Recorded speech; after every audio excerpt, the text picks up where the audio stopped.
এন্ধাৰৰ পৰা পোহৰলৈ অসমীয়া ভাষাৰ কিৰণ মোৰ বুকুৰ আপোন। অনা অসমীয়া জাতি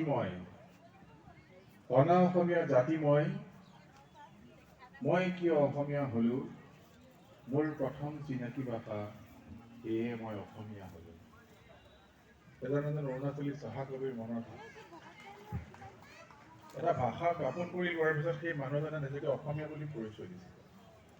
এই যিটো মনৰ যিখন ছবি, সেই ছবিখন হয়তো মই নিজে বুজাত ক'ৰবাত অসুবিধাত পৰিছিলোঁ নেকি বা বুজিবলৈ চেষ্টা নকৰিলোঁ নেকি বা যিধৰণে বুজিব লাগিছিল প্ৰয়াস নকৰিলোঁ নেকি, যিটো কাৰণে আমাৰ মাজত কেতিয়াবা ব্যৱধান সৃষ্টি হয়। এতিয়া মই তেনেধৰণে ভাবোঁ বহুত ডাঙৰ অসমীয়া কবিতাই কিছুমান কৈছে যে অসমীয়া ভাষাটোত জনজাতীয় ভাষাৰ শব্দ খুবেই কম বুলি ভাবোঁ। যেনেধৰণে অসমীয়া অৰুণাচলৰ জনজাতীয় ভাষাসমূহৰ অসমীয়া শব্দবোৰ সোমাই পৰিছে লাহে লাহে,